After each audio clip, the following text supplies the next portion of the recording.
2000 का नोट नहीं चलेगा। जितना नेता ब्लैक मनी, जितना बड़ा अधिकारी ब्लैक मनी।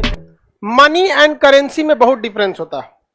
मनी आपको डायरेक्ट वैल्यू होता है। मनी के अंदर क्या होता है? वैल्यू। अभी आपको ये समझे में नहीं आएगा। और करेंसी के अंदर जो होता है no value, no internal value. देखिए ये इसके पास भी वैल्यू होता है बट एक लिमिटेड होता है।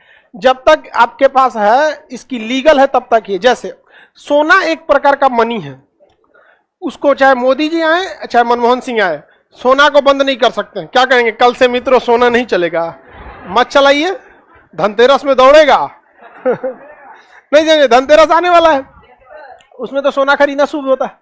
लेकिन जो नोट देख रहे हैं वो करेंसी है। 2000 का नोट कभी इनका मन करेगा बंद कर देंगे। कल से 2000 का नोट नहीं चलेगा, जा कहानी खत्म। बंद किए थे ना 2016 में 1000 और 500, पूरी करेंसी बंद कर दिए थे। तो मनी और करेंसी में अंतर समझ में आ गया। सोचो मनी कंट्रोल नहीं हो सकता है, मनी कंट्रोल नहीं होगा। जैसे चांदी के सिक्के आप क्या मनी है, एक तरह का क्या है? मनी है। सोना एक प्रकार का क्या है? मनी है। लेकिन अगर बात करेंगे करेंसी की, तो करेंसी जो होता है ना, उसके पीछे कोई ना कोई लीगल मान्यता होती है। कोई एक व्यक्ति उसकी जिम्मेदारी लेता है, उसके बिहाफ पर निकलता है। जैसे नोट असली है या नकली है, इसके लिए आरबीआई की जिम्मेदारी है। उसमें आरबीआई के गवर्नर का साइन रहता है कि अगर ये 500 रुपया का नोट है आपके पास, तो 500 के वैल्यू का हम आपको सामान खरीदने का वादा देते हैं। उसमें लिखा रहता है मैं धारक को 500 रुपए देने का वचन देता हूं। यानी वो कागज है, वो है क्या? कागज। और बस उसमें किसका साइन है? आरबीआई के गवर्नर का। तो कागजवा के बदौलत आपको क्या मिल जाता है? 500 का सामान। और जहां कहीं मोदी जी का दिमाग घूमा, कहा कि वाह कागजे हो लो, 500 का नोट अगर बंद हो गया करेंसी, तो क्या होगा? कहानी खत्म। कितने लोगों का 1000 और 500 का नोट बर्बाद हुआ। जो लोग टैक्स चोरी कर रहे थे उनका और भी ज्यादा हुआ, और मीडियम और लोअर वाले लोगों को ज्यादा दिक्कत नहीं हुआ, बस चेंज करने में प्रॉब्लम आया था। बाकी ऐसा नहीं था कि, हालांकि नोटबंदी उतना सफल नहीं रहा था, क्योंकि हमारे यहाँ तो हर चीज का जुगाड़ है। अगर किसी के पास 1 लाख ब्लैक मनी है, मैनेजर को बोलो कि 10,000 तुम ले लेना, हो गया।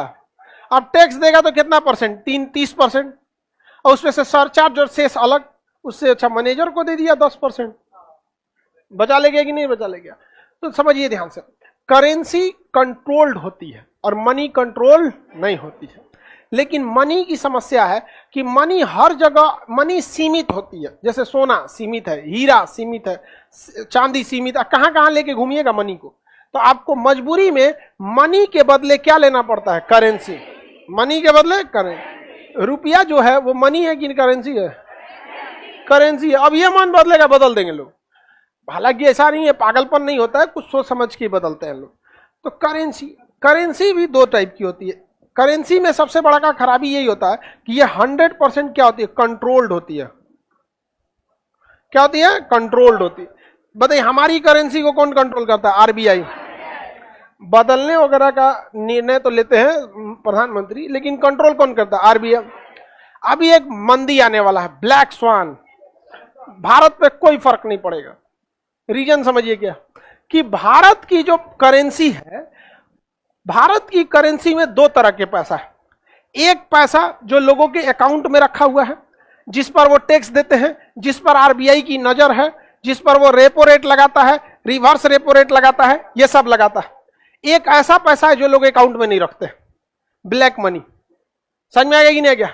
जैसे ठेकेदारी में कमाएगा, मान के चलिए 10 लाख 20 लाख कमाया, और उसका जमीन लिखवा लेगा या कुछ ऐसा चीज में रखवा लेगा यहाँ पे, तो वो आरबीआई को पता ही नहीं है। तो जितना पैसा आरबीआई को पता है ना, उस पर मंदी आने वाली है। आरबीआई को क्या पता कि उतने से ज्यादा लोगों के पास पैसा रखा हुआ है। आप में से कितने लोगों को घर इनकम टैक्स जाता होगा? बहुत कम लोग के पास। और क्या उसका आरबीआई को पता है? नहीं। तो भारत के पास ब्लैक मनी इतना ज्यादा है, मार्केट में इतना ज्यादा फैला हुआ है कि ब्लैक मनी को समानांतर अर्थव्यवस्था कहते हैं। उसका एक अलग आरबीआई है जो पब्लिक के हाथ में रहता है। तो हमारे पास अगर 100% ईमानदारी का पैसा रहता, तो हम लोग किसके शिकार हो जाते हैं? ब्लैक स्वान नामक जो आ रहा है, ब्लैक ये मंदी। लेकिन हमारे पास ब्लैक मनी भी है और व्हाइट मनी भी है। जितना मंदी हेन तेन आता है, सब किस पे आता है? व्हाइट मनी पे। क्या भारत में ब्लैक मनी नहीं है? ब्लैक मनी नहीं है, जितना नेता ब्लैक मनी, जितना बड़ा अधिकारी ब्लैक मनी।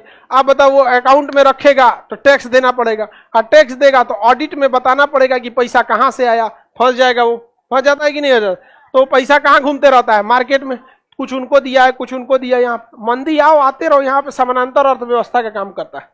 तो हमारे पास मनी यूज हो रहा है या करेंसी, और ये करेंसी 100% क्या होती है, कंट्रोल्ड होती है। और ये कंट्रोल राज्य सरकार से होती है कि केंद्र सरकार। अतः इसे सेंट्रलाइज कहते हैं। क्या कहते हैं, सेंट्रलाइज। ये सेंट्रलाइज करेंसी कंट्रोल हो जाती है। केंद्र सरकार एक बार चाबी घुमाएगा, रेपो रेट बढ़ जाएगा, घट जाएगा, मुद्रा ऊपर नीचे हो जाता है।